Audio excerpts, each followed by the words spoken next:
ప్రభు మీతో ఉండును గాక.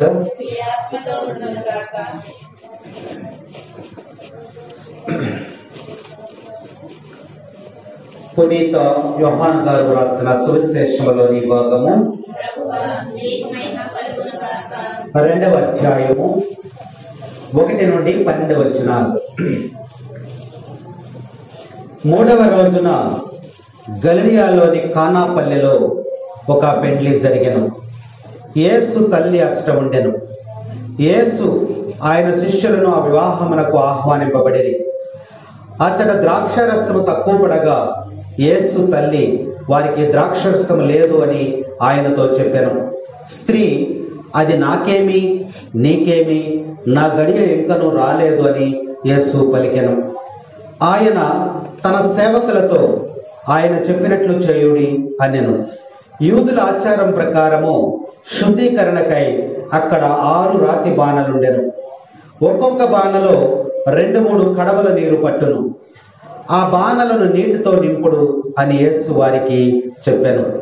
అట్లే వారు వారిని అంచుల వరకు నింపిరి. అంతటా ఆయన, మీరిప్పుడు విందు పెద్ద ఎద్దుకు కొంచెం ముంచుకొని పొండు అని చెప్పగా వారు అట్లే తీసుకుని పోయిరి. విందు నడిపిడి పెద్ద ద్రాక్షరసముగా మారిన ఆ నీటిని రుచి చూచెను. అది ఎక్కడి నుండి వచ్చనో అతనికి తెలియదు. ఆ నీరు తెచ్చిన సేవకులకు మాత్రము అది తెలియను.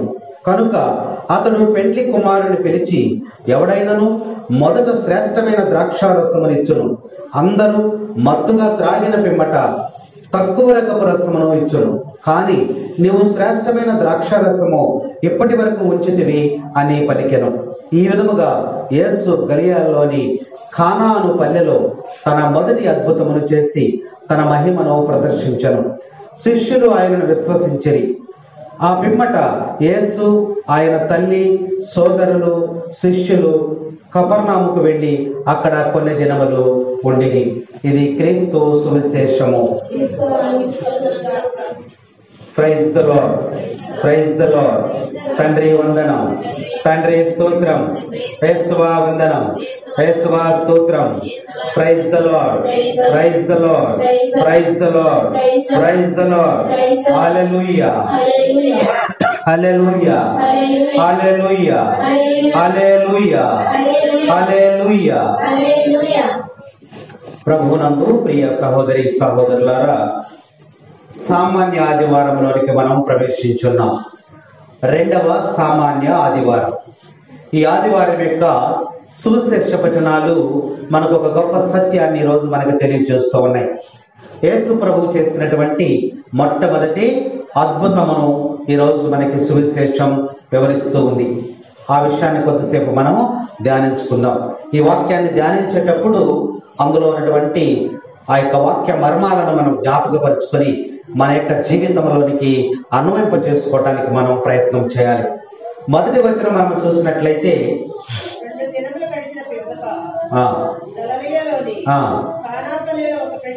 ఒక పెండ్లి జరిగెను. ఏ ఊరది? కానా అనేటువంటి ఒక ఊరిలో వివాహము జరుగుతుంది. వివాహం అంటే మనందరికీ కూడా తెలిసిన విషయమే. ఏంటి వివాహం అంటే? పెళ్లి. పెళ్ళి అంటే వివాహం. వివాహం అంటే ఇంకా విడివిడిగా ఉన్నటువంటి వారిని జతపరచటం. విడిగా ఉన్నటువంటి వారు దేవుని యొక్క వాక్కు చేత హత్తుకొని ముందుకు నడవటాన్ని వివాహం అని అంటున్నాం. కాబట్టి వివాహం అనేది కానా అనేటువంటి ఊరిలో జరుగుతుంది. ఇది యెరూషలేముకి దరిదాపుగా ఒక 7-8 నజరేతుకి 7-8 కిలోమీటర్ల దూరంలో ఉంది. యేసు ప్రభు ఎక్కడున్నారు? నజరేతులో ఉన్నారు.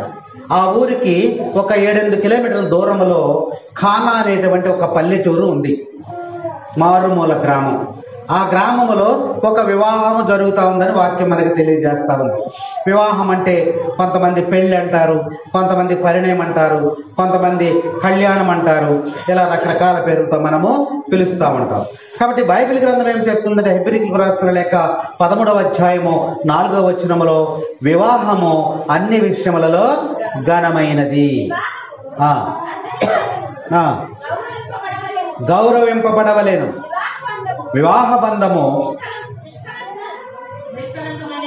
నిష్కళంకమైనదిగా ఉండవలేను.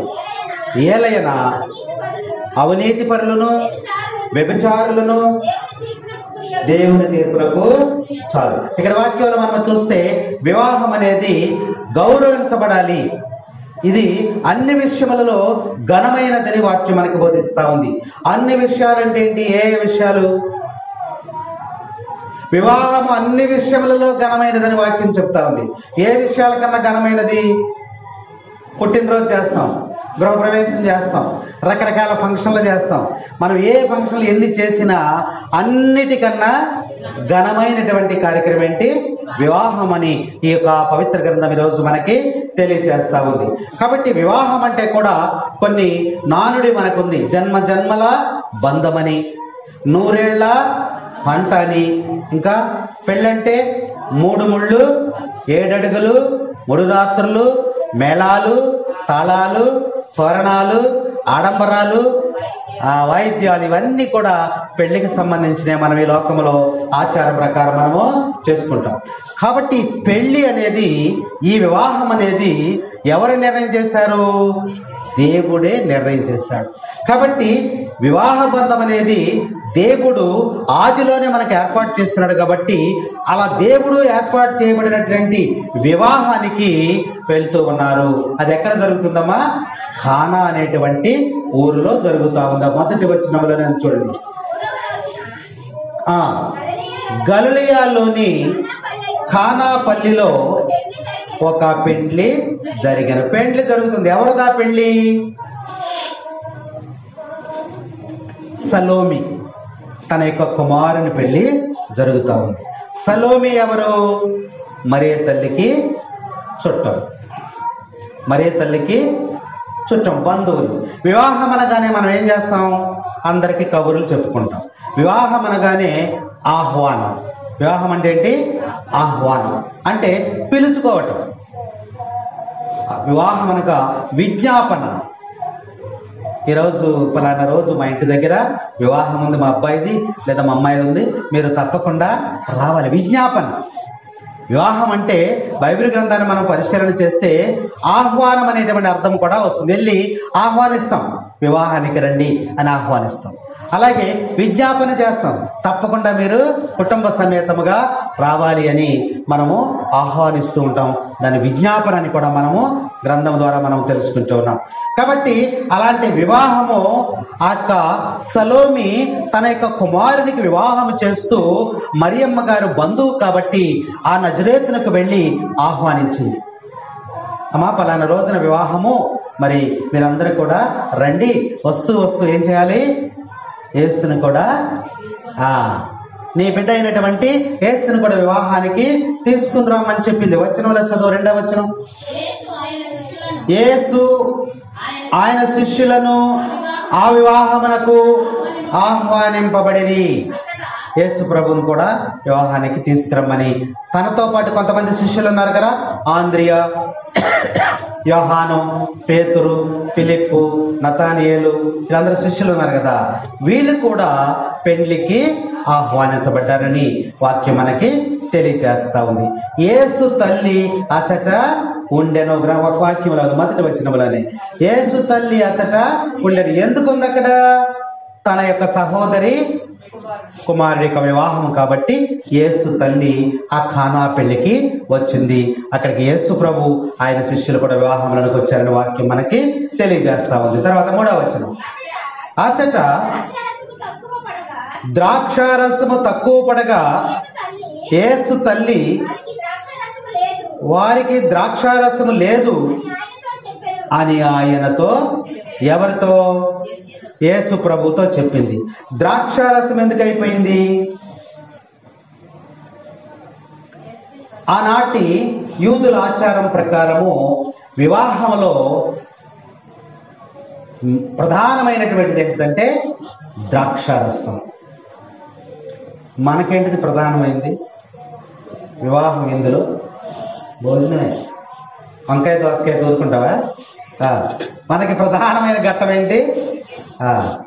అన్నాడు ముక్క చెక్క ఉండాలి. అది లేకుండా భోజనాలు పెట్టారు అనుకోండి, ఎంత బాగా భోజనాలు పెట్టినా ఏం చేస్తారు? తీసి అవతల పడేస్తారు యజమాని, పెట్టేళ్ళ మాల భోజనం. అవునా? అలాగే ఆనాటి యూదుల ఆచారం ప్రకారము ద్రాక్ష రసము ముఖ్యమైనటువంటిది. ఈ వివాహానికి ద్రాక్ష రసం తయారు చేశారు, కుటుంబం వారు తయారు చేశారు. కానీ ఆ వివాహానికి ఆ సమయానికి ఏమైపోయింది? ద్రాక్ష రసము అయిపోయింది. ఎందుకు అయిపోయింది? అక్కడ ఆచారం ప్రకారము 7 దినముల వివాహ కార్యక్రమం చేస్తారు. 6 రోజులు కూడా విందును ఏర్పాటు చేస్తారు. వచ్చినటువంటి వారికి ద్రాక్షారసం ఇస్తారు, విందును ఏర్పాటు చేస్తారు 6 రోజులు కూడా. 7వ రోజు కూడా అది అయిపోయిన తర్వాత ఆ సాయంత్రము వివాహాన్ని చేస్తారు. ఈ విధముగా ద్రాక్షారం ఇస్తూ ఉండగా ఏమైపోయింది? వివాహ సమయానికి ద్రాక్షారసం అయిపోయింది. ఒకవేళ పేద కుటుంబం అయి ఉండవచ్చు, తక్కువ మంది వస్తారులే అని వాళ్ళ ఎస్టిమేషన్ చాలా తక్కువ వేసుకుని చేస్తుంటే ఎక్కువ మంది వచ్చారేమో. పరిస్థితులు ఏమైనప్పటికీ కూడా అక్కడ ఏమైపోయింది? ద్రాక్షారసము అయిపోయింది. ద్రాక్షారసము వచ్చినటువంటి వారికి సమృద్ధిగా ద్రాక్షారసాన్ని ఇవ్వకపోతే ఆ యజమాని నిందపడతాడు, నిందిస్తారు, అవమానిస్తారు, హేళన చేస్తారు. కాబట్టి ఎలా అని తర్జన భర్జన పడుతూ ఉన్నాడు. ఏం చేయాలి? ద్రాక్షారసము అప్పటికప్పుడే తయారు చేసేది కాదు. వెంటనే మార్కెట్లోకి వెళ్ళి ద్రాక్షారసం తెచ్చి తగ్గింది కదా అని పోసేయడానికి అవకాశం లేదు. అది కొన్ని రోజుల ముందు నుంచి తయారు చేయాలి. కాబట్టి ఇక్కడ వాక్యం బట్టి చూసుకున్నట్లయితే ఆ ప్రధానమైనటువంటి ద్రాక్షారసం ఇక్కడ అయిపోయింది. ఈ అయిపోయినటువంటి సంగతి యజమానికి తెలిసి యజమానుడు దుఃఖిస్తూ ఉన్నాడు, బాధలో ఉన్నాడు. ఇంకా అనేక మంది బంధువులు వస్తున్నారు, స్నేహితులు వస్తూ ఉన్నారు. వీరందరికీ ద్రాక్షారసం ఎలా, ఏం చేయాలి అని మదన పడుతున్నటువంటి సమయంలో ఎవరు చూశారు? మరియ చూసింది. మరి అక్కడ అనేక మంది ఉన్నారు, బంధువులు వచ్చారు, స్నేహితులు వచ్చారు, చాలా మంది వచ్చారు అక్కడికి. మరి వీరందరికి కూడా ద్రాక్షారసం అయిపోవటం చూసారా? చూడలేదు. యజమానుడు దుఃఖించడం చూసారా? చూడలేదు. ఎవరి పని వాళ్ళు చేసుకుంటున్నారు. మరియ మాత్రమే ఎందుకు చూసింది? ఆమె బంధువు కాబట్టి, ఆమె యొక్క సహోదరి కాబట్టి. అయ్యో, నా సహోదరి యొక్క కుటుంబంలో అవమానం జరుగుతూ ఉంది, నా సహోదరి యొక్క కుటుంబంలో మరి దుఃఖం ఉంది, ఎలా, దీన్ని ఏం చేయాలి అని ముందుగానే గమనించినటువంటి ఆమె మరి అనే వాక్యం మనకి తెలియజేస్తూ ఉంది. చూసి ఆ యజమాని దగ్గరికి వెళ్ళి ఉంటుంది, వాళ్ళ బాధపడటం చూస్తుంటుంది. చూసి ఏం చేసింది? తన యొక్క కుమారుని దగ్గరికి వచ్చింది, ప్రాధేయపడి ప్రార్థన చేస్తుంది. సద్గుణ రాశి ఓ మరియ తల్లి సన్నతించుము, సన్నతించదం సదా నిన్ను పగళెదం. అమ్మా అమ్మా మరియా, అమ్మా అమ్మా మాతా, అమ్మా అమ్మా మరియా, అమ్మా అమ్మా మాతా. సద్గుణ రాశి ఓ మరియ తల్లి సన్నతించెదం సదా నిన్ను పొగడెదం. కానాను విందుకు నిన్ను పిలువగా శ్రీయేసుతో నీవు చేతించితివి.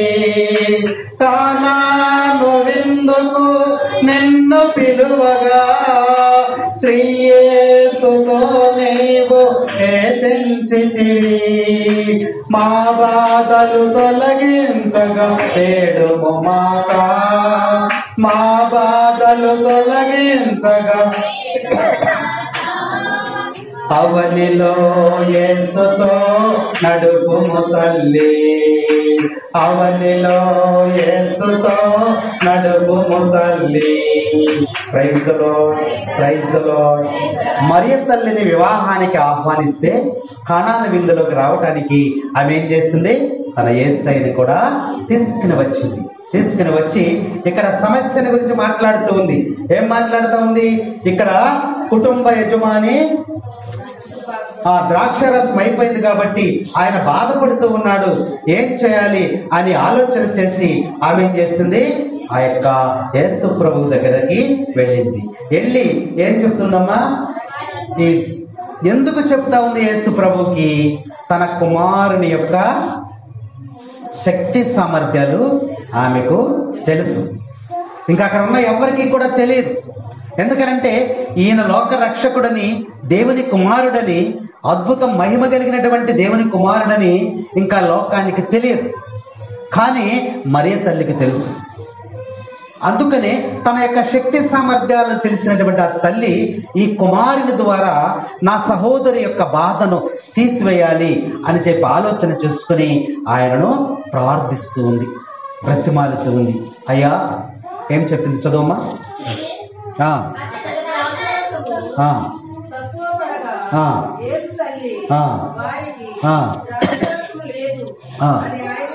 ఆయనతో చెప్పెను. ఇది చాలా ముఖ్యమైనది. ఆయనతో చెప్పటం అనేది ఈ మరియ తల్లి ద్వారా మనం నేర్చుకోవాల్సిన అంశం.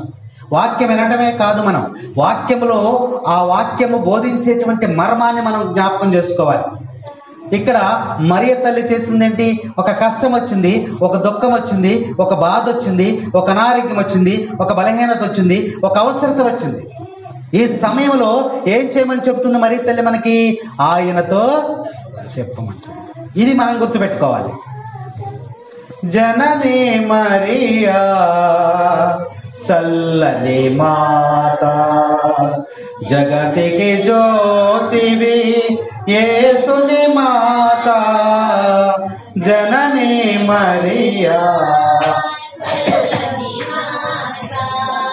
కానా పెండ్లిలో భక్తుని బ్రోచి కరుణామూర్తిగా వెలసిన మాత. కానా పెండ్లిలో భక్తుని బ్రోచి కరుణామూర్తిగా వెలసిన మాత. నిజము మాకై ప్రార్థన చేసి, నిజము మాకై ప్రార్థన చేసి మమ్ముల కావుమా శ్రీ సభ మాత. మమ్ముల కావుమా శ్రీ సభ మాత. జననీ మరియా చల్లని మాత. ఏం చేస్తుంది ఇక్కడ అమ్మ? కానాను పెండ్లోనికి వెళ్ళింది. ఎవరిని చూస్తుంది? ఆ భక్తుని చూసింది, ఆ సహోదరిని చూసింది, వారి బాధను చూసింది. ఒక కరుణ గల, దయగల, శాంతమూర్తిగా ఆమె ఏం చేసింది? ఆ కుమారుని వద్దకు వెళ్ళి ఆయన దగ్గర ప్రార్థన చేస్తూ ఉంది, విన్నవిస్తూ ఉంది. అయా అక్కడ ద్రాక్షరసము తక్కువైంది, కుటుంబము అవమానించబడుతుంది, కుటుంబము బాధపడుతుంది, నువ్వు ఏదో ఒకటి చేయ అని మరియ తల్లి అక్కడ విజ్ఞాపన చేస్తూ ఉందని వాక్యం మనకి హెచ్చరిక చేస్తుంది. ఆ మరియ తల్లి మన కుటుంబములలో ఎక్కడ ఏ కొరత ఉన్నదని ముందుగానే తెలుసుకొని ప్రభువుని ప్రార్థన చేసేటువంటి తల్లి, మన కోసము నిత్యము మన కోసము ప్రార్థన చేసేటువంటి తల్లి తన కుమారునికి తెలియజేస్తుంది. అందుకనే ఆమె అంటుంది ఈ సందర్భంలో, మీరు ఆయనతో చెప్పుడి. ఏమన్నాడు ఆయన అప్పుడు?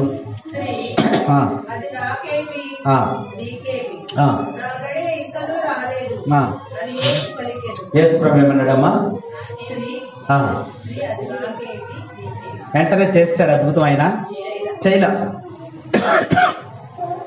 వెంటనే చేయలే. అప్పుడేమన్నాడు ఆయన? నాకేమి, ఆ సమయం ఇంకా రాలేదు.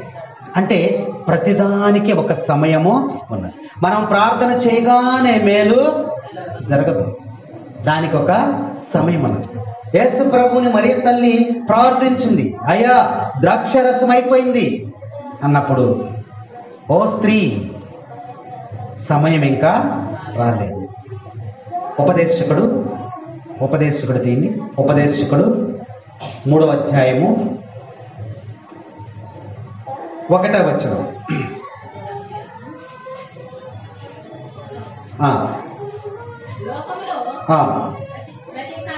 ప్రతి కార్యమునకును అనువైన సమయము ఒకటి కలదు. పుట్టుటకు ఒక సమయము, గిట్టుటకు ఒక సమయము, నాటుటకు ఒక సమయము, పెరికి వేయుటకు ఒక సమయము, చంపుటకు ఒక సమయము, చికిత్స చేయుటకు ఒక సమయము కలదు. పడగొట్టుటకు ఒక సమయము, కట్టుటకు ఒక సమయము కలదు. ఏడ్చుటకు ఒక సమయము, నవ్వుటకు ఒక సమయము, దుఃఖించుటకు ఒక సమయము, నాట్యము చేయుటకు, పారవేయుటకు ఒక సమయము, ప్రతిదానికి ఒక సమయం ఉంది గ్రంథంలో రాయబడింది. ఇదే వాక్యానుసారం యేసు ప్రభు మాట్లాడుతున్నాడు. అమ్మా, నా సమయం ఇంకా రాలేదు, వివాహాన్ని ఘనముగా చేయటానికి ఇంకా నాకు సమయము రాలేదు, వివాహంలో ఉన్నటువంటి కొరతను తీసివేయటానికి ఇంకా సమయము ఉంది, ఇక్కడ అద్భుతము చేయటానికి ఇంకా సమయం ఉంది, ఈ కుటుంబము అవమానపడకుండా బయట వేయటానికి ఒక సమయము ఉంది, ఈ వివాహాన్ని అద్భుతంగా జరిపించడానికి ఒక సమయం ఉంది. నువ్వు కంగారు పడబోకన్నట్టుగా తల్లికి ఇక్కడ సూచన చేస్తూ ఉన్నా. వెంటనే మరియ తల్లి ఒక సలహా ఇవ్వలేదు. యజమానితో మాట్లాడుతున్నప్పుడు ద్రాక్షరసం అయిపోయినప్పుడు వెంటనే సలహా ఇవ్వలేదు. ఆమె తన సొంత ఆలోచన ఏమీ పెట్టలేదు. అక్కడ ప్రభుకి ప్రార్థన చేసింది. మనమైతే ఏం చేస్తాం? పెళ్లిలో సాంబార్ తక్కువైంది అనుకోండి, ఏం చేస్తాం? వెంటనే సలహా ఇచ్చేస్తాం. ఏం చేస్తాం? పెద్దలు చెప్పాలి, పెద్దలు చేస్తారు. వ్యక్తులు ఒక డబ్బా నీళ్ళు అందులో పోసే కలిసిపోతుంది. పెరుగు తక్కువైంది అనుకోండి, లాస్ట్లో ఏం చేస్తారు? ఒక డబ్బా పోసే వాళ్ళకి తెలియదుగా తినేస్తారు. అవునా? మరి తల్లి అలా సలహాలు ఇవ్వకుండా ఏం చేసింది? ప్రభువుని ప్రార్థించింది. ఆయనతో చెప్పమని ఇక్కడ సలహా ఇచ్చింది. ద్రాక్షారసం తక్కువగా ఉన్నప్పుడే అందులో 2 లోటాలు నీళ్లు పోసేయండి, నీళ్లు పోస్తే ఇంకా ఎక్కువ వద్దు, అది పంచండి అని సలహాలు ఏమి చెప్పాలా మరియ తల్లి. ప్రభు దగ్గరికి వెళ్ళి ఆయన తల్లితో ఆయన ఏమన్నాడు? ఇంకా సమయము రాలేదన్నాడు. తర్వాత 5వ వచనం చూడండి. ఆయన తల్లి సేవకులతో ఆయన చెప్పినట్లు చేయుడి. ఒక సలహా ఇచ్చింది ఇక్కడ. ఏమంది? ఆయన చెప్పినట్లు చేయుడి. ఎందుకనంటే ఆయన ఏదో ఒకటి చేస్తాడు. ఆయన శక్తి సామర్థ్యాలు ఆమెకు తెలుసు కాబట్టి ఆమె ఏమంది? సేవకులకు ఒక సలహా ఇచ్చింది.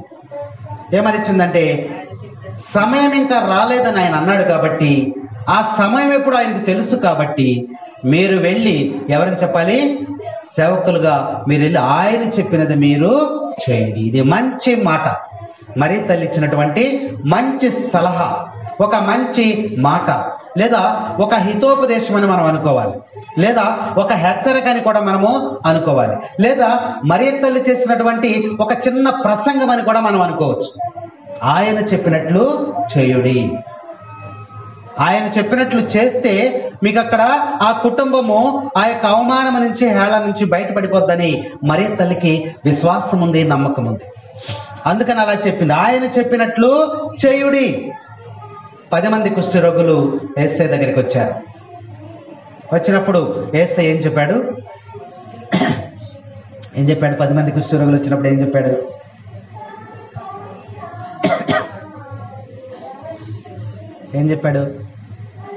నేను మందు ఇస్తాను, రండి కూర్చోండి, వరుస పెట్టి అందరికి మందులు వస్తాను అన్నాడా? ఏమన్నాడు? మీరు వెళ్ళి అర్చకునికి కనిపించండి అన్నాడు. మీరు వెళ్ళే యాజకునికి కనిపించండి అన్నాడు. ఇంకేం మాట్లాడలేదు ఆయన. అందులో ఉన్నటువంటి 10 మంది, అయ్యా మేము యాజకుడి దగ్గరికి ఎందుకు వెళ్తాము? మీ దగ్గరికి వచ్చాము, మీరు నయం చేయమని ఏదన్నా ఇస్తారని ఇక్కడికి వచ్చాము, మీరేంటి అక్కడికి వెళ్ళమంటున్నారని ఏమన్నా ప్రశ్న వేశారా? అయినా ఆయన చెప్పినది చేయుడి, అప్పుడు అద్భుతం జరుగుతుంది. మీరు యాజకుడికి కనిపించండి అన్నారు. వెంటనే వాళ్ళు వెనుతిరిగి యాజకుడి దగ్గరికి వెళ్తా మార్గ మధ్యంలోనే వారికి స్వస్థత వచ్చింది. Praise the lord, praise the Lord, hallelujah, hallelujah. ఆయన చెప్పినది చేస్తే అక్కడ అద్భుతం జరుగుతుంది. అందుకనే మరియ తల్లి అంది, ఆయన చెప్పినట్లు చేయుడి. మత్తయి శుభవార్త 9వ అధ్యాయము 24వ వచనంలో చూసినట్లయితే అక్కడ మీరందరూ అవతలికి పండు, ఈ బాలిక మరణించలేదు. అక్కడ బాలిక మరణించింది. మరణించినప్పుడు అందరూ వచ్చేసారు. ఇల్లు కిక్కిరిసిపోయింది. జనం కిక్కిరిసిపోయి అందరూ ఏడుస్తున్నారు. దుఃఖము, వేదన, అరుపులు, కేకలు నానా విధిగా ఉంది అక్కడ. అప్పుడు యేసుప్రభు అక్కడికి వచ్చాడు. యేసుప్రభు అక్కడికి వచ్చి ఒక మాట అన్నాడు, మీరందరూ బయటికి వెళ్ళిపోండి అన్నాడు. ఇదేంటయ్యా నువ్వు ఇప్పుడు వచ్చి మమ్మల్ని వెళ్ళిపోమంటావు? మేము ఎప్పుడో ఉదయం అనగా వచ్చాము, ఇక్కడే ఉన్నాము, వచ్చిన వాళ్ళని వెళ్ళిపోమంటాం అన్నారా వాళ్ళు? అంటే అద్భుతం జరిగేది కాదేమో. కానీ ప్రభు మాట చొప్పున వాళ్ళు ఏం చేశారు? మీరందరూ వెలుపలికి పొండి అనగానే వాళ్ళందరూ బయటికి వెళ్ళిపోయారు.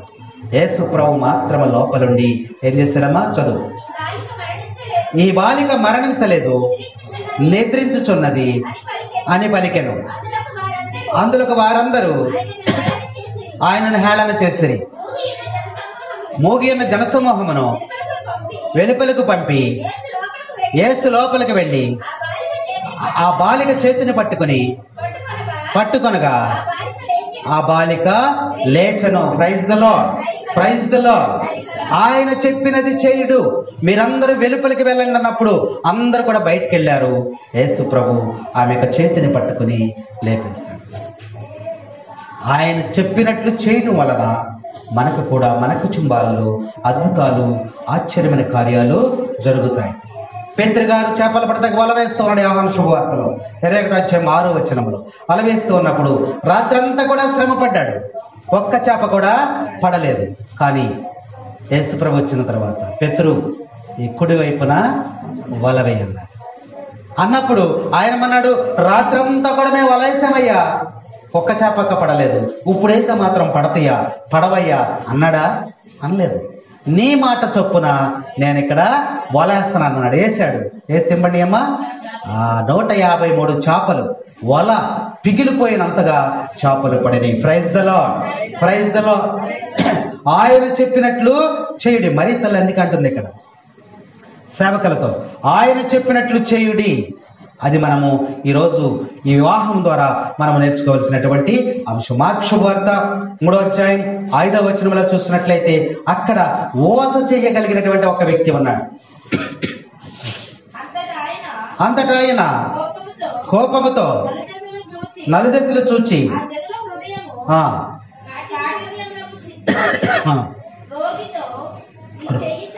రోగితో నీ చెయ్యి చాపుము అన్నాడు. వాడట్లే చాపగా స్వస్థతుడాయను. Praise the Lord. ఓచ చెయ్యి అంటే చెయ్యి లేపలేడు, పైకి ఊగిసలు ఆడిపోతా ఉంటది ఇట్లా. అక్కడికి వెళ్ళి యేసుప్రభు అన్నాడు, నీ చేతిని పైకెత్తు అన్నాడు. అయ్యా నాది ఓచ చెయ్యి, నాది పైకి లెగదు, నేను లేపలేనయ్యా, పుట్టుకతో నాకు ఎలాగ ఉంది, నేను లేపలేను అని అన్నాడా? అనలేదు. ప్రభు చెప్పగానే ఆయన చెప్పినట్లు చేయడనగా చెయ్యి పైకెత్తనగానే వాడు చెయ్యి పైకెత్తాడు. అది పైకి లేచిపోయింది, స్వస్థత వచ్చేసింది. చూసారా? అందుకనే మరియ తల్లి ఇవన్నీ కూడా దృష్టిలో పెట్టుకుంది. ఆయన శక్తిని దృష్టిలో పెట్టుకుంది. ఆయన చెప్పినట్లు చేయడి అంటుంది. అలాగే లాజరు గారు చనిపోయిన దగ్గర ఒక అద్భుతం జరిగింది. అక్కడ రాతిని మూసివేశారు కదా, మూసివేశారు. మరియ మార్తలు ఏడుస్తూ ఉన్నారు. యేసు ప్రభు కూడా అక్కడికి వచ్చాడు. యేసు ప్రభు కూడా కన్నీరు కార్చెను. యేసు ప్రభు కూడా ఏడ్చాడు. అక్కడ వచ్చిన తర్వాత లాజరుని ఇప్పుడు ఎక్కడ సమాధి చేస్తారు అని ఎదుగయ్యా పలానా, అయినా వద్దయ్యా 3 రోజులు అయిపోయింది, శరీరం అంతా కూడా కుళ్ళిపోతూ ఉంది, వాసన వచ్చేస్తుంది వద్దన్నప్పుడు దేవుని యొక్క మహిమ, దేవుని యొక్క శక్తిని ఇప్పుడు చూస్తావు, రండి వెళ్దామని చెప్పి యేసు ప్రభు మరియ మార్తలను అందరం తీసుకుని వచ్చాడు సమాధి దగ్గరికి. సమాధి దగ్గరికి వచ్చేసరికి ఏముంది? అక్కడ రాయి ఉంది. సమాధికి అడ్డంగా ఏం పెట్టారు? రాయి ఉంది. యేసు ప్రభువుకి వచ్చి అన్నాడు, ఈ రాయిని తొలగించండి అన్నాడు. ఈ రాతిని తొలగి. యేసు ప్రభు తీలేడా? మనిషిని బతికించేవాడు రాయిని తీలేడా? తీయగలడు. కానీ ఇక్కడ వాక్యంలో మనం చూసినట్లయితే ఈ రాతిని తొలగించండి అన్నప్పుడు, ప్రభువా నువ్వు మనిషిని బతికిస్తానంటున్నావు కదా, ఈ రాతిని తీలేవా? పక్కకెళ్ళమని రాయి వెళ్ళిపోద్ది కదా, మేమెందుకు అన్నారా వాళ్ళు? అనలేదు. ఆయన చెప్పినట్లు చెయ్యుడి, ఈ రాతిని తొలగించమన్నప్పుడు వెళ్ళి వాళ్ళు రాతిని ఇట్లా తొలగించారు. తొలగించిన తర్వాత యేసు ప్రభు వెంటనే నా ప్రార్థన నువ్వు ఆలకిస్తావు, కృతజ్ఞతలు ఆలకించదవని ఎరగదును. చదువు అని పిమ్మట యేసు బిగ్గరగా లాజరు వెలుపలికిరా అని పలికెను. చనిపోయిన వాడు వెలుపలికి వచ్చను. Praise the lord. ఆయన చెప్పినట్లు చేయుడి. అక్కడ అద్భుతం జరుగుతాం. ఈ రాయిని తొలగించడం అంటే ఇక్కడ ఉద్దేశం ఏమిటంటే నీవు చేయవలసినటువంటి పని నువ్వు చేయాలి. దేవుడా నన్ను కాపాడు, దేవుడా నన్ను కాపాడంటే కుదరదు. నీవు చేయగలిగినటువంటి పని నువ్వు చేస్తే, నువ్వు చేయలేనటువంటి పనిని, నీకు అసాధ్యమైనటువంటి పనిని దేవుడు చేస్తాడు. వలవేయుట నీ పని, అది నువ్వు అది చెయ్యి. చేపలు పడటం అనేది దేవుడు.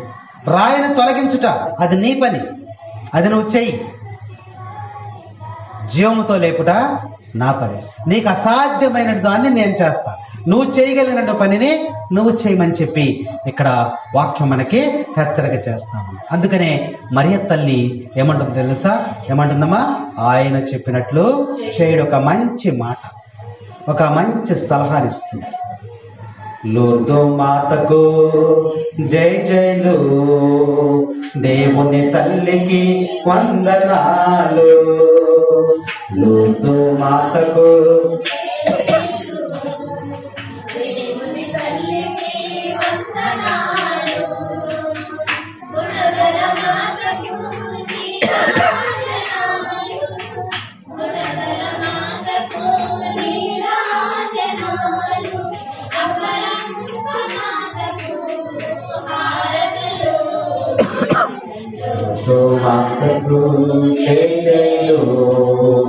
దేవుని తల్లికి వందనాలు. మరియ తల్లి. తర్వాత వచ్చిన చూడమ్మా, యూదుల ఆచారం ప్రకారము శుద్ధీకరణకై అక్కడ 6 రాతి బాణలుండెను. ఒక్కొక్క బాణలో 2-3 కడవల నీరు పట్టును. నీటితో నింపుడు. ఎన్ని బాణలు ఉన్నాయమ్మ ఇక్కడ? 6వ వచనంలో మనం చూస్తే ఎన్ని బాణాలు ఉన్నాయి? 6 బాణాలు ఉన్నాయి. యూదుల ఆచారం ప్రకారము వివాహానికి వచ్చేటువంటి వారికి శుద్ధీకరణకై, బాహ్య శుద్ధీకరణకై, కాళ్ళు చేతులు అవన్నీ కడుక్కోవటానికి ఆ యొక్క బాణలు పెడతారు. అందులో నీళ్లు పోస్తారు. అవన్నీ కూడా అక్కడ పెట్టి ఉన్నాయి. ఆ వివాహానికి అక్కడ పెట్టి ఉన్నాయని వాక్యం మనకి తెలియజేస్తాము. కొందరు ఏమంటారంటే పండితులు, ఈ 6 రాతి బాణలు దేనికి గుర్తుగా ఉన్నాయంటే పెండ్లి కుమారుని యొక్క తల్లి, పెండ్లి కుమారుని యొక్క తండ్రి, పెండ్లి కూతురు యొక్క తల్లి, పెండ్లి కూతురు యొక్క తండ్రి, పెండ్లి కొడుకు, పెండ్లి కూతురు. ఎందరు వచ్చారు? 6. ఈ 6గురికి గుర్తుగా 6 బాణలు పెట్టారని కొంతమంది పండితులు తెలియజేస్తూ ఉంటారు. కాబట్టి ఇక్కడ వాక్యాన్ని బట్టి మనం చూస్తే ఈ బాణలు కొత్తవి కాదు, కొత్త బాణలు కాదవి, పాతవి, ఎంతో కాలము వాడేసినటువంటివి. మనం కూడా బయట అక్కడ పాత బకెట్ కానీ, తొట్టెలు కానీ, పాత కుండలు కానీ ఏమన్నా అక్కడ పెడతాం మూలని. ఎవరన్నా బయట నుంచి వచ్చినప్పుడు కాళ్ళు కడుక్కుని వస్తారు. అంటే కొత్తది కొని అక్కడ పెడతావా? పాతయే పెడతాం. ఈ రాతి బాణలకు కూడా పాతవే. ఎన్ని బాణలు? అంటే ఇవి చాలా కాలం వాడి వాడి వాడి ఆ పాత పడిపోయినటువంటి పాత్ర, ఆ యొక్క రాతి బాణాలను అక్కడ ఉంచారు. అంటే ఇక్కడ 2 రకాల పాత్రలను మనం గమనించాలి. ఒకటి విలువైనటువంటి పాత్రలు, విలువ లేనటువంటి పాత్రలు. విలువైనటువంటి పాత్రలన్నీ కూడా ఎక్కడ ఉన్నాయి? లోపల ఉన్నాయి, ఇంట్లో. విలువలేనటువంటి పాత్రలు ఎక్కడ ఉన్నాయి? ఇప్పుడు బయట ఉన్నాయి. అవునా? ప్రాధాన్యత కలిగినటువంటి పాత్రలన్నీ ఎక్కడ ఉన్నాయి? లోపల ఉన్నాయి. ప్రాధాన్యత లేనటువంటి పాత్రలు ఎక్కడ ఉన్నాయి? బయట ఉన్నాయి. కొత్త పాత్రలన్నీ కూడా ఎక్కడ ఉన్నాయి? లోపల ఉన్నాయి. పాత పాత్రలన్నీ కూడా ఎక్కడ ఉన్నాయి? బయట. అంటే ఈ 6 పాత్రల బాణలకి విలువ లేదు. ఉంటే ఉంటాయి, పోతే పోతాయి, పగిలితే పగిలితే, ఉంటే ఉంటాయి. ఇలా ఉద్దేశంతో ఈ పాత బాణాల ఆరిటిని బయట పెట్టేసి ఉంచారు. ఇక్కడ వాక్యంలో మనం ధ్యానం చేసినట్లయితే ఈ వెలుపల ఉన్నటువంటి పాత్రలు, ఈ వెలుపల ఉన్నాయి అంటే విందునకు చాలా దూరముగా ఉన్నాయి. పెండ్లి జరుగుతుంది కదా, పెండ్లిలో ఏమున్నాయి? విలువైనటువంటి వస్తువులు ఉన్నాయి. ఇది విలువైనది అలా అనుకున్నారు కదా, అవన్నీ కూడా లోపల ఉన్నాయి, విందులో ఉన్నాయి. విలువ లేనటువంటివి ఎక్కడ ఉన్నాయి? బయట. అంటే పెళ్లికి చాలా దూరముగా ఉన్నాయి, ఈ విందుకు చాలా దూరముగా బయట పక్కన పడేసినట్టుగా మనం ఇక్కడ ధ్యానం చేయాలి. కేవలం అక్కడ వాక్యములు ఏమి రాస్తుంది? 6 రాతి బాణలని మాత్రమే ఉన్నాయి, కానీ అందులో ఉన్నటువంటి మర్మాన్ని మనము ధ్యానించాలన్నమాట. ఇది బయట పెట్టేశారు అంటే దాని విలువ లేనటువంటి పాత్రని వాక్యం మనకి హెచ్చరిక చేస్తూ ఉంది. అయితే ఇప్పుడు ద్రాక్షారసం అయిపోయింది కదా, అయిపోయిన తర్వాత ఇప్పుడు ప్రభు ఏమంటున్నాడు? సేవకులు వెళ్ళి ఆయనకి చెప్పారు. ఆయన చెప్పినప్పుడు ఏమంటున్నాడు? ఆ వచనం చదవమ్మా. 7 ఆ బాణలను నీటితో నింపుడు అని యేసు వారికి చెప్పెను. నింపెరి. ఏమన్నారు? సేవకులు వెళ్ళి చెప్పినప్పుడు యేసు ప్రభు యొక్క దృష్టి ఎక్కడ పడింది? బాణల మీద పడింది. వివాహానికి దూరముగా ఉన్న, వెలుపలగా ఉన్న, పనికి రాని, పాతవైపోయి విలువ లేనటువంటి, బయట ఉన్నటువంటి పారవేసినటువంటి పాత్రల మీద యేసయ్య చూపడింది. యేసయ్య నిజంగా ద్రాక్షారసం చేయాలంటే ఆల్రెడీ ద్రాక్షారసం చేసిన పాత్రలు ఉన్నాయిగా, అందరికీ పోసారుగా, అయిపోయినాయి, అందులోనే చేయొచ్చుగా. అందులో చేయలే. ఆయన ఏం చేశాడు? ఆ రాతి బాణాలను నీటితో నింపండి. విలువ లేనటువంటి వాటికి విలువను తీసుకొస్తున్నాడు యేసయ్య. ఉపయోగము లేదనుకున్నటువంటి ఆ పాత్రలను ఉపయోగంలోనికి తీసుకుని వస్తూ ఉన్నాడు. ఆ పాత్ర ఎవరంటే మనమే. ఆ పాత్ర ఎవరంటే మనమే. ఆ పాత్రలాగా వెలివేయబడినటువంటి వారు. విందుకు దూరముగా ఉన్నామంటే యేసయ్యకు మనము దూరముగా ఉన్నాము. వెలుపల ఉన్నాం, ప్రార్థనలో లేము, యేసయ్య దగ్గర లేము, వివాహంలో లేము, వెలివేయబడి దూరముగా ఉన్నాము. ఈ పాత్రను పోలినటువంటి జీవితం మనది. యేసయ్య దీనిని చూశాడు, ఈ పాత్రను చూశాడని వాక్యం మనకి తెలియజేస్తా ఉంది. ద్రాక్షారసము తయారు చేయాలంటే గొప్ప గొప్ప పాత్రలు కావాలి. పాత పాత్రలో చేయరు. మనం కూడా ఏదైనా తయారు చేయాలంటే ఆ మూలన పడేసిన పాత్ర తీసుకొచ్చి చేస్తామా? చెయ్యం. ఒక బిర్యానీ చేయాలనుకోండి, ఏం చేస్తాం? ఇంట్లో ఉన్నటువంటి కొత్త పాత్రను తీసుకుని చేస్తాం. అందులో బయట పారేసిన దానికి విలువ ఇవ్వము. కానీ యేసయ్య దేవుడు ఆయన పాతగా ఉన్నటువంటి విలువ లేనటువంటి ఆ రాతి బాణలను ఎన్నుకున్నాడు. Praise the lord, praise the lord, praise the lord. ఆ రాతి బాణలు బయట పడేసినటువంటి పాత్రలే కుటుంబ యజమాని యొక్క దుఃఖాన్ని సంతోషముగా మార్చినాయి. వీటికి విలువ లేదు అని నువ్వు అనుకున్నటువంటి పాత్రలే యజమాని యొక్క కుటుంబంలో ఉన్నటువంటి ఆ యొక్క దుఃఖాన్ని సంతోషముగా మార్చినాయి. కాబట్టి ఇక్కడ వాక్యాన్ని మనం ధ్యానం చేసినట్లయితే యజమాని యొక్క కన్నీరును తుడిచినటువంటి పాత్రలేమా విలువ లేనటువంటి బయట పారేసినటువంటి పాత్రని వాక్యం మనకి ఇక్కడ హెచ్చరిక చేస్తా ఉంది. పాత్రలు నింపమన్నారు కదా, కొద్దిసేపు మనం ధ్యానం చేద్దాం. యేసయ్య ఏమన్నాడు? సేవకులతో ఆ బాణలను నీటితో నింపుడు అన్నారు. అప్పుడు వాళ్ళు నీటితో నింపుడు ఏమవుతాయి అని అన్నారా? అనలేదు. మరీ తల్లి ఏం చెప్పింది? ఆయన చెప్పినట్లు చేయండి అంది. కాబట్టి వీళ్ళు వేరే మాట్లాడకుండా, మారు మాట లేకుండా ఏం చేశారు? నీటిని తీసుకుని వెళ్ళి బాణల్లో పోస్తూ ఉన్నారు. బాణల్లో పోసేటప్పుడు ఏం చేస్తాం? సాధారణంగా మనం ఏం చేస్తాం? అమ్మా, ప్లేట్లు కడిగి లోపల పెట్టుకుంటారు కదా. భోజనానికి ఎవరన్నా వచ్చారనుకో ఏం చేస్తావు? ప్లేట్ని కడుగుతావా కడగవా? నేను కడిగినయలే అని పెట్టేస్తావా? కడుగుతాం. అలాగే వీళ్ళు ఏం చేస్తారు? బాణలని కడిగారు. కడగబడినటువంటి పాత్రలు. వాటేంటమ్మది? కడగబడినటువంటి పాత్రలు. నువ్వు కూడా ఒక పాత్రే. ఒక 6 బాణల్లో ఒక బాణ.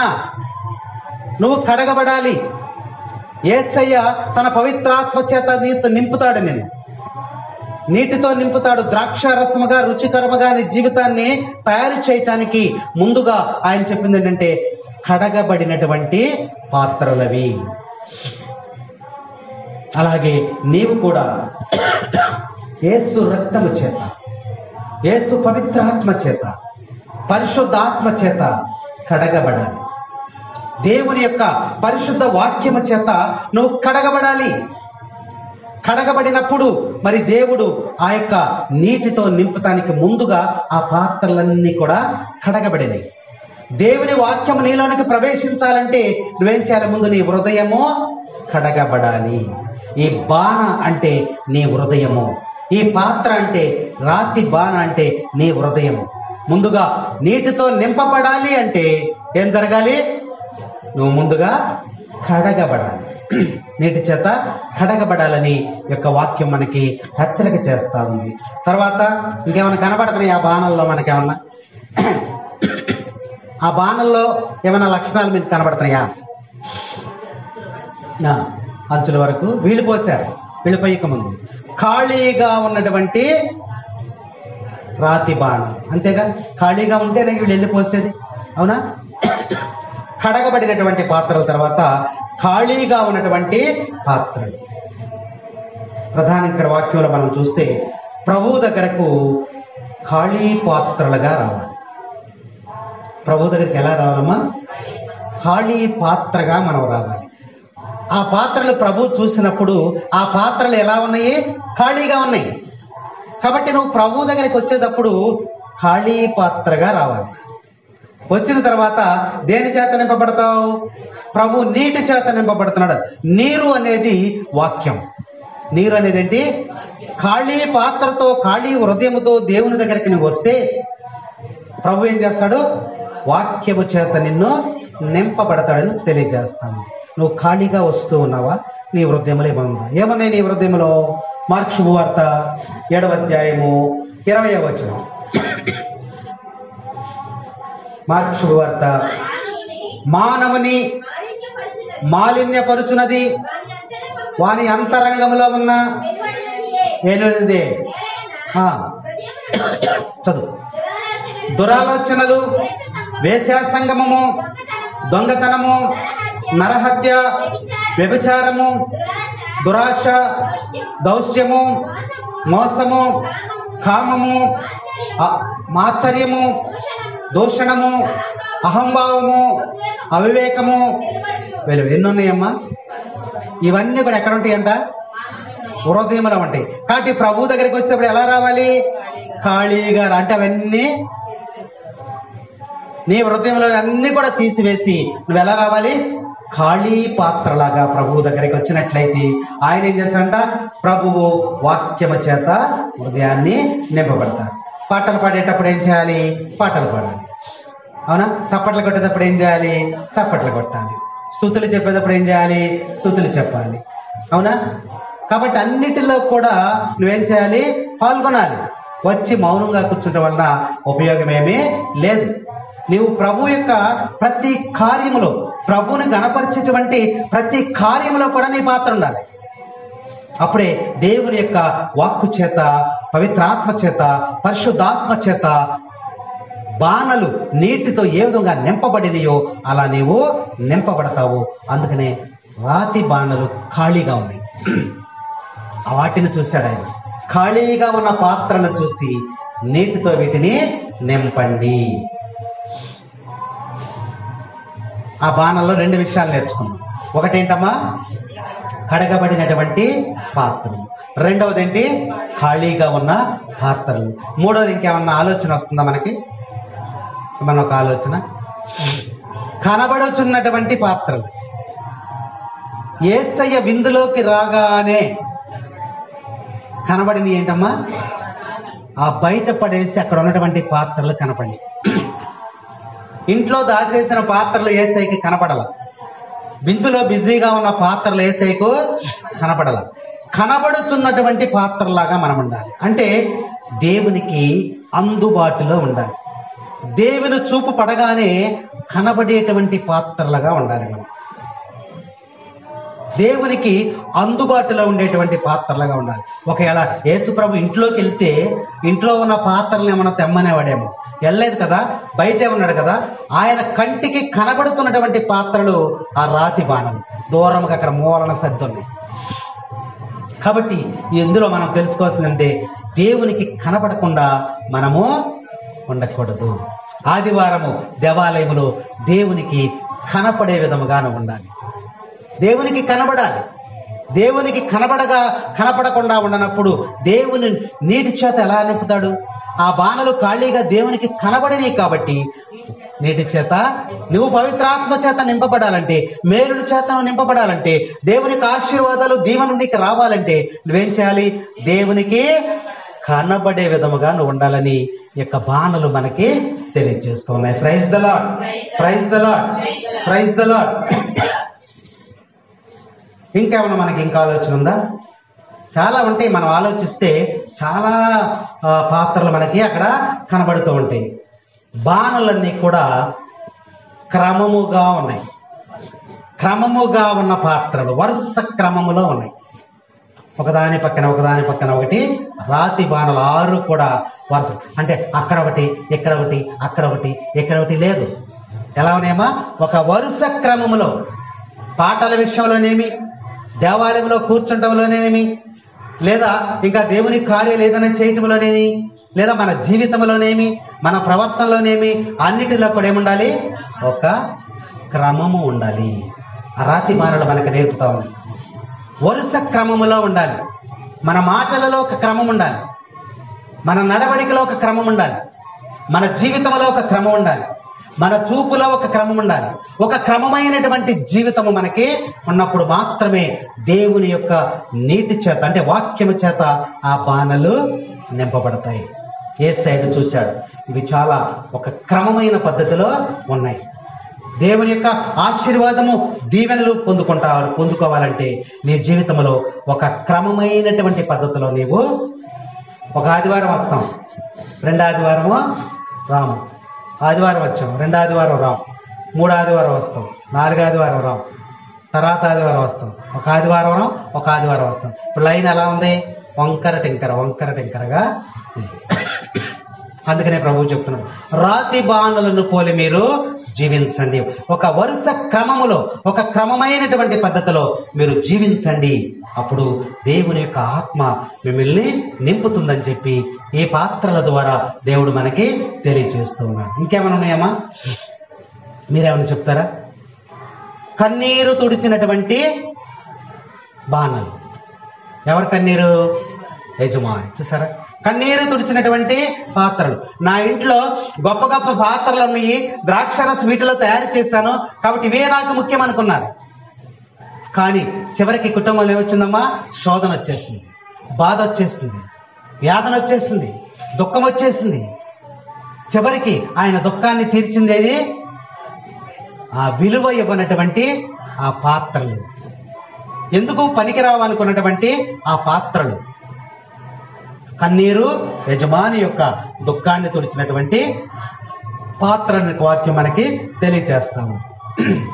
కాబట్టి మనం మాట్లాడేటువంటి మాటలు ఎదుట వారి యొక్క దుఃఖాన్ని పోగొట్టేగా ఉండాలి.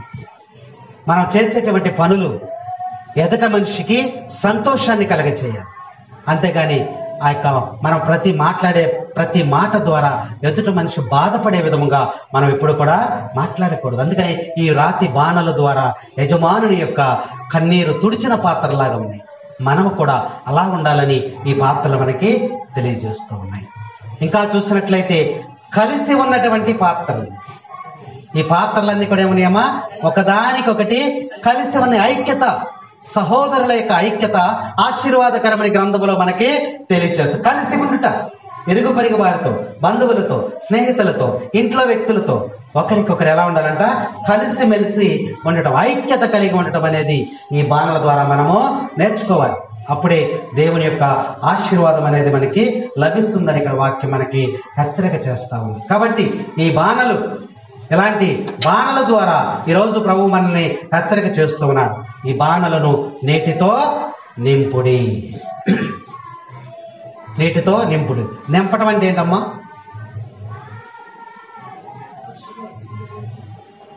బియ్యం డబ్బాలు ఉన్నాయి మీ ఇంట్లో, దాని నిండా బియ్యం ఉన్నాయి అనుకోండి, ఏమన్నట్టు? సమృద్ధిగా ఒక నెలకు సరిపడా బియ్యం ఎక్కడో అడుగున ఉన్నాయి అనుకోండి, లోటు. రేపేంటి? రేపు బియ్యం ఎక్కడ తేవాలి, ఎట్నుంచి తీసుకురావాలి, ఎక్కడ కొనుక్కో, అంతేనా? నిండా ఉన్నాయి అనుకోండి, సమృద్ధిగా ఉన్నట్టు. అంటే నింపుట అంటే సమృద్ధి అనే వాక్యం మనకి. ఆ బాణలను నీటితో నింపండి, ప్రభు పలికినటువంటి మాట. అప్పుడు సేవకులు ఏం చేశారు? అట్లే అంచుల వరకు నింపారు. సగం నింపారా? అంచుల వరకు ఫుల్గా మొత్తం నింపేశారు. మొత్తం వారు అంచుల వరకు నింపేశారంటే నిండుగా నింపారని వాక్యం మనకి హెచ్చరిక చేస్తాం. మనం ఆరాధనకు వస్తాం, ఎప్పుడు వస్తాం? నిండు ఆరాధనకు వస్తున్నామా? నిండు పూజకు మనం వస్తున్నామా? మధ్యలో వస్తాం. అంటే ఆ పాత్రలు మరి అంచుల వరకు నింపబడిందా? ఆరాధనలో నిండుగా నువ్వు ఉన్నావా? పూజలో నిండుగా నువ్వు ఉన్నావా? మరి నీకు దీవెన ఎలా వస్తుంది? అంచుల వరకు వారు నింపకుండా సగమే నింపుంటే, కొద్దిగానే పోస్తుంటే యేసయ్య అద్భుతం చేసేవాడో కాదో మనకు తెలియదు. నీటిని వాళ్ళు ఏం చేశారు? అంచులు పొరిలే వరకు నిండుగా నింపేశారని ఇక్కడ వాక్యం మనకి తెలియజేస్తా ఉంది. ఎప్పుడైతే నీ హృదయంలో మరి వాక్యము చేత నిండుగా నువ్వు ఎప్పుడైతే నింపుకుంటావో అప్పుడు ఆశీర్వాదము పొంగి పొరులుతుందని చెప్పేసి వాక్యం మనకి ఇక్కడ హెచ్చరిక చేస్తా ఉంది. సగము ఆరాధనలో మనం ఎప్పుడు కూడా పాల్గొనకూడదు. నువ్వు తీసుకెళ్లేది కూడా ఏమీ లేదని వాక్యం మనకి ఇక్కడ తెలియజేస్తాము. సగం వరకే నింపుతాం, మధ్యలో వస్తాం, లేదా చివరిలో వస్తాం, ఆమెననే లోపు వస్తాం. నేను కూడా గుడికి వెళ్ళాను అనుకుంటాం, కానీ ఇదంతా కూడా ఎవరు చూస్తున్నారు? దేవుడు చూస్తున్నాడు. దానికి ప్రతికనేటువంటి ప్రతిఫలం అంచుల వరకు నింపబడటం అంటే పూర్తి ఆరాధనలో నీవు పాల్గొనటని వాక్యం మనకు చక్కగా హెచ్చరిక చేస్తూ ఉంది. కాబట్టి సగం వరకే నింపామనుకోండి, సగం వరకే నింపాము, మిగిలిన సగం ఎవరుంటారు?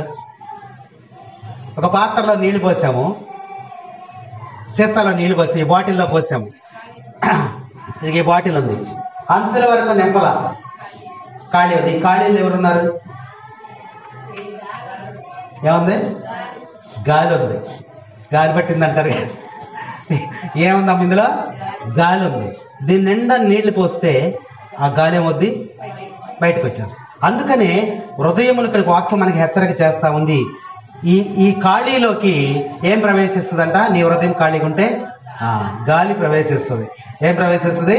సాతాను ప్రవేశిస్తుంది. అది వెళ్ళి అక్కడ కూర్చుంటది. కూర్చున్న తర్వాత దానికి అనుకూలముగా ఉంటే బాగుంది, మనం చెప్పినట్టు వింటున్నాడు, బాగా చేయగలుగుతున్నాడు అంటే అదేం చేస్తుందంట? ఒకసారి బయటికి వెళ్ళిపోయి ఎన్ని దళాలను తీసుకొస్తుంది? ఎన్ని దళాలమ్మా? 12 దళాలను తీసుకొస్తుందంట. ఎన్ని దళాలు? దళం అంటే ఎంత? 100. ఒక దళములు అంటే 100 మంది. 12 దళాలను తీసుకొస్తా అంటే ఎంతమంది? 1200 మంది దయ్యాలను తీసుకొచ్చి ఈ చిన్న ప్లేస్లో ఇరికిస్తుందంట. ఈ ప్లేస్లో గాలి. అర్థమైందా? అందుకని నువ్వేం చేయాలంట? నీటి చేత ఇది పూర్తిగా పొంగి పొరలాలి. అందుకని రాతి బాణలను ఏం చేస్తాడమ్మా? అంచుల వరకు కూడా నింపేశారు. ఖాళీ లేదు ఇక్కడ, సైతానికి అవకాశమో లేదు. ఒకవేళ ప్రభువు సగంగా పోస్తుంటే ఒక అద్భుతం చేయాలని చూస్తే సైతాన్ అక్కడ అడ్డగించేదేమో, కానీ అక్కడ సైతాను ప్రవేశించడానికి అవకాశం ఉందా? లేదు. అందుకనే సైతాను ప్రవేశించకుండా నీ యొక్క ప్రార్థన చేయాలి. నీ ప్రార్థనా జీవితంతో దేవుని యొక్క వాక్యము చేత నీ హృదయం అంతా కూడా నిండుగా నింపుకోవాలని యొక్క ప్రభు 7వ వచనంలో మనకి తెలియజేస్తున్నాడు. 8వ వచనం చదువు. అంతటా ఆయన మీరిప్పుడు విందు పెద్దకు కొంచెం ముంచుకొని అని చెప్పగా తీసుకుని పోయాడు. నిండుగా వచ్చేస్తుంది కదా.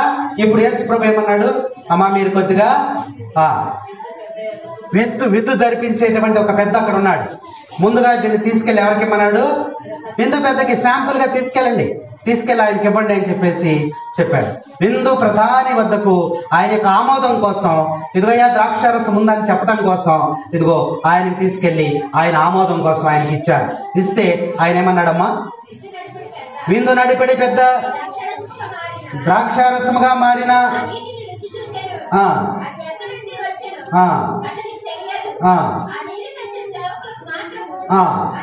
అది తెలియను పిలిచాడు చాలు.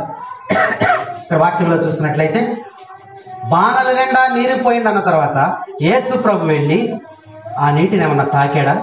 ముందు అక్కడ తాకినట్టు కానీ, ముట్టుకున్నట్టు కానీ, లేదా ఆయన నిలబడి అక్కడ ఏదన్నా తండ్రి దేవా అనే ప్రార్థన చేసినట్టు కానీ, ఒక సిలువు గుర్తు వేసినట్టు కానీ అక్కడ ఏమైనా ఉన్నాయా? మా వాక్యాలు ఉన్నాయా?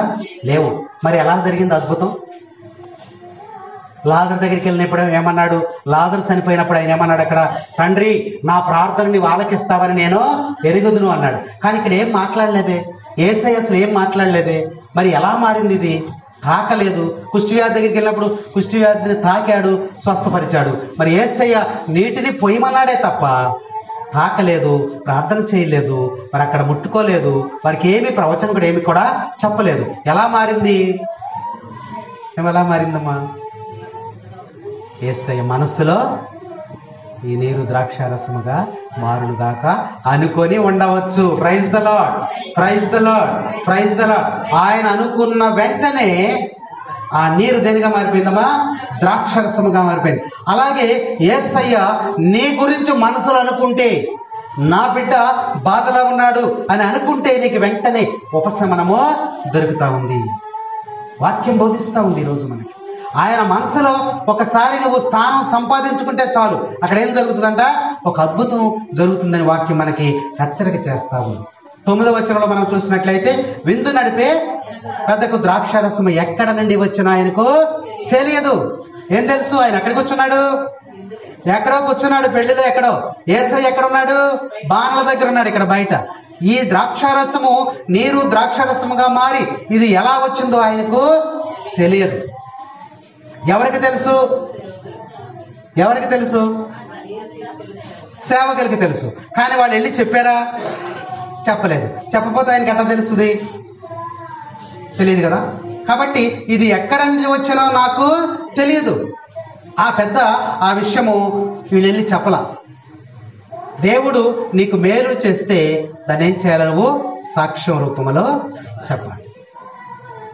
అది యేసయ్యను ఘనపరిచినట్లు, యేసయ్యను మహిమపరిచినట్లు, యేసయ్యను గౌరవించినట్లు, యేసయ్యను ఆరాధించినట్లు అనే వాక్యం మనకు బోధిస్తాము. ఈరోజు ఆ సేవకులు అద్భుతాన్ని చూశారు. చూసిన తర్వాత విందు ప్రధాని దగ్గరికి వెళ్ళి, అయ్యా ద్రాక్షారసం వచ్చింది, దేవుని కుమారుడు యేసయ్య వచ్చాడు, అద్భుతం చేస్తాడనంటే వాడు కూడా వచ్చి యేసయ్య దగ్గర సాకిలపడి ప్రార్థన చేసేవాడేమో. కానీ వీళ్ళు ఏం చేశారు? చెప్పలేదు. ఆ చెప్పనటువంటి స్థానంలో మనం కూడా ఉన్నాం. నీ జీవితంలో యేసయ్య చేసినటువంటి అద్భుతాన్ని నువ్వేం చేయాలి? చెప్పాలి. కానీ ఇక్కడ వాక్యంలో ద్రాక్షారసము ఎక్కడి నుంచి వచ్చానో నాకు తెలియదు కాబట్టి ఇప్పుడు ఏం చేశాడు? ఆ పెండ్లి కుమారుని పిలువు అంటే పెండ్లి కుమారుని మీద నిందేస్తున్నాడు. ఎవరు? పెద్ద. ఏమంటున్నాడు? ఏమయ్యా ద్రాక్షారసం పక్కన పెట్టి దాసేసావా? జనాలు ఇబ్బంది పడుతుంటే ఇక్కడ ద్రాక్షారసం ముందుగానే కొంత తీసి ఇంట్లో పెట్టి దాచుకున్నావా? పిలవండి ఆ యొక్క పెండ్లి కుమారుని పిలవండి అని పెండ్లి కుమారుని మీద నింద వేస్తున్నట్లుగా ఆయన అక్కడ మాట్లాడుతూ ఉన్నాడు. కానీ ద్రాక్షారసం ఎక్కడి నుంచి వచ్చిందమ్మా? యేసయ్య అక్కడ అద్భుతం చేశాడన్న విషయం మనకి తెలుసు. నేను నిన్ను నమ్ముచున్నాను, నేను నిన్ను నమ్ముచున్నాను,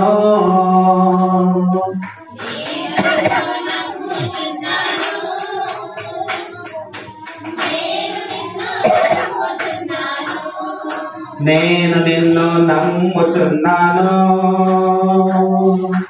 నేను నిన్ను నమ్ముచున్నాను. యేసయ్యా యేసయ్యా యేసయ్యా యేసయ్యా యేసయ్యా యేసయ్యా, నేను నిన్ను నమ్ముచున్నాను, నేను నిన్ను నిన్ను నమ్ముతున్నాను. నీటిని ద్రాక్షారసముగా మార్చు దివ్య కారుణ్యమా, నీటిని ద్రాక్షారసముగా మార్చు దివ్య కారుణ్యమా. నేను నిన్ను నమ్ముతున్నాను, నేను నిన్ను నమ్ముతున్నాను. నీటిని ద్రాక్షారసముగా మార్చు దివ్య కారుణ్యమా, నీటిని ద్రాక్షారసముగా మార్చు దివ్య కారుణ్యమా. నేను నిన్ను నమ్ముతున్నాను, నేను నిన్ను నమ్ముతున్నాను. Praise the lord, praise the lord. తండ్రి వందనం, తండ్రి స్తోత్రం, యేసువా వందనం, యేసువా స్తోత్రం. Praise the lord, praise the lord, praise the lord. సేవకులు నమ్మారు, కానీ విందుకు మాత్రం యజమానుడిగా ఆ విందు ప్రధానికి మాత్రమో తెలియదు. ఇప్పుడు ఎవరి మీదకి వచ్చింది నింద? పెండ్లి కుమారుని మీద. ఆ ప్రధాని అంటున్నా, ఆ విందు పెద్ద అంటున్నాడు, ఇది ఎక్కడి నుంచి వచ్చిందో తెలియదు కాబట్టి ఆయన పిలవండి, పెండ్లి కుమారుని పిలవండి, దాచుకున్నాడు ఇంట్లో అని చెప్పి ఆయన పిలుస్తూ ఉన్నారు. 10వ వచనం చదువు. మొదట శ్రేష్టమైన ద్రాక్షారసమునిచ్చును, అందరూ మత్తుగా త్రాగిన పిమ్మట తక్కువ రసపును ఇచ్చును, కానీ నీవు శ్రేష్టమైన ద్రాక్షారసమును ఇప్పటి వరకు ఉంచితివి అని పలికిన. ఎలా ఉందంట? అది శ్రేష్టమైనటువంటి ద్రాక్షారసముగా మారింది. అంటే ముందు వారు ఆ రసమును భుజించినటువంటి వారు కొంతమంది ద్రాక్షారసాన్ని సేవించారు. ఆ యొక్క విందు ప్రధాని అంటున్నాడు, ఏమంటున్నాడంటే, ఎవరైనా, మనం కూడా అంటాం కదా, భోజనాలకు వెళ్ళామనుకోండి, అక్కడ భోజనాలు పెట్టేస్తున్నారంట, పదండి అంటాం. ఆఖరి నెల వాళ్ళకి ఏమంటాయి? ఆఖరి నెల వాళ్ళకి ఏమంటాయి? అరే బాబు అన్నీ అయిపోతున్నాయి, ఇంకేముండదు, సాంబార్ ఏముంటుంది ఆఖరిని, తొదా ఎంత వెళ్దాం పదా. ముందున్న వాళ్ళకి ఏదో సామెత కూడా ఉంది కదా, ఏంటా సామెత అమ్మా? భోజనానికి ముందు పనికి వెనకాలేదు చెప్తారు కదా. అలాగే భోజనానికి ముందు, పెళ్లి జరుగుతూ ఉండగానే ఎక్కడికి వెళ్ళిపోతాం? భోజనానికి వెళ్ళిపోతాం. వివాహం అన్ని విషయములలో ఘనమైనది. వివాహానికి మనం అక్కడికి వెళ్ళినప్పుడు వివాహాన్ని గౌరవించాలి తప్ప భోజనాలకు కాదు. పెళ్లి అక్కడ స్టార్ట్ అవుతూనే ఇక్కడ భోజనాలకు రెడీగా ఉంటాం. పెళ్లి భోజనాలు అయిపోయిన తర్వాత ఆ పెళ్లి దగ్గరికి వెళ్ళి అలా అక్షంతలు వేసి వచ్చేస్తాం. కానీ ఇక్కడ వాక్యంలో చెప్తున్నారు, ఏమంటున్నారంటే, ముందు వచ్చిన దానికన్నా ఇప్పుడు ఆఖరిని వచ్చినటువంటి ద్రాక్షారసం ఎలా ఉందంట? శ్రేష్టమైనదిగాను రుచికరముగాను ఉన్నది. ఇది నువ్వు ఎలా దాచి ఉంచావు అని చెప్పి ఆ యొక్క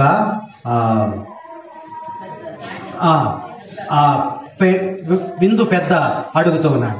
కాబట్టి దీనికి కారణం ఎవరు? సేవకులు అక్కడ చెప్పపోగటం వల్లనే. కారణం ఏంటి? ఆ సేవకులు పెండ్లి కుమారుణ్ణి మాట తెచ్చిపెట్టారు, పెండ్లి కుమారునికి మాట తెచ్చిపెట్టారు. అలాగే నీకు జరిగినటువంటి మేలుని నువ్వు ఇతరులకు తెలియచేయకపోయినట్లయితే యేసయ్యను నువ్వు భంగపరిచినట్లే. యేసయ్యను నువ్వు భంగపరిచినట్లే. వాక్యం మనకు చక్కగా హెచ్చరిక చేస్తా ఉంది. ఎలా జరిగింది? దీనికి కారణం అంటే, ఇదిగో దేవుని కుమారుని ద్వారా ఇక్కడ అద్భుతం అనేది జరిగిందని వాక్యం మనకు చక్కగా తెలియచేస్తా ఉంది. ఎలా ఉందంట రసము? ఆ నీరు ఎలాగ మారింది? రంగు, రుచి, వాసన, చిక్కదనము అన్ని కూడా శ్రేష్టమైనటువంటి ద్రాక్షారసంగా మారిపోయింది. నిజంగా మార్చాడా? ఆయన మార్చాడా? ఎంత గొప్ప దేవుడైతివి, మాకెంతో గొప్ప దేవుడైతివి ఓ యేసయ్యా, ఎంత గొప్ప దేవుడైతివి, ఎంత గొప్ప పాడండి. మాకెంతో గొప్ప దేవుడైతివి. నాయనక రెండోసారి పాడండి. కొంచెం నీరసంగా ఉన్నట్టున్నారు. మీరందరూ కూడా ద్రాక్షారసం తీసుకుని పాట పాడాలి. ఓకేనా? ఎంత గొప్ప దేవుడైతివి, మాకెంతో గొప్ప దేవుడైతివి ఓ యేసయ్యా, ఎంత గొప్ప దేవుడైతివి, ఎంత గొప్ప దేవుడైతివి, మాకెంతో గొప్ప దేవుడైతివి ఓ యేసయ్యా, ఎంత గొప్ప దేవుడైతివి. నీతిని అతి మధురమైన రసముగా మార్చితివి,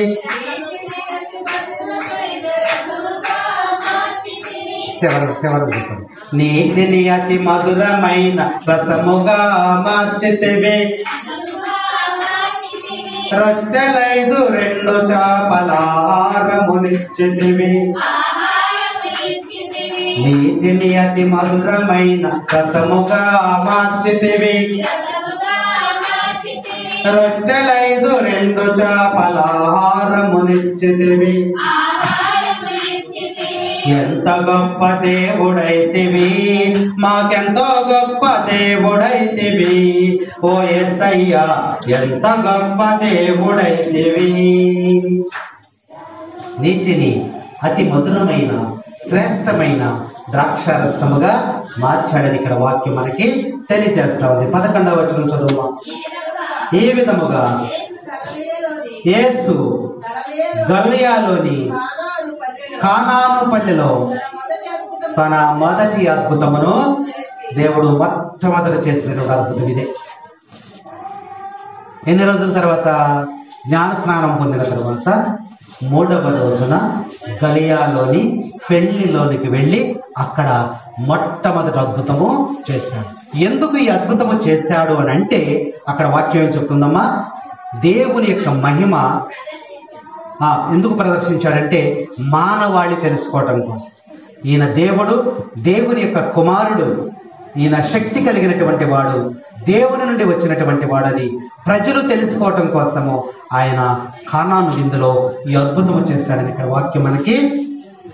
అలాగే కానాను విందుకి వారు ఏ విధముగా ప్రభువును ఆహ్వానించి తన యొక్క కుటుంబంలో బాధను తొలగించుకున్నారో అలాగే ప్రభువుని నీవు కుటుంబంలోనికి, వ్యక్తిగత జీవితంలోనికి, సంఘంలోనికి ఆహ్వానించడం ద్వారా, గౌరవించడం ద్వారా, విజ్ఞాపన చేయడం ద్వారా, ఆయనకి విధేయతను కనపరచడం ద్వారా, ఆయనను విశ్వసించడం ద్వారా నీ జీవితంలో కూడా అద్భుతములను చూడవచ్చు.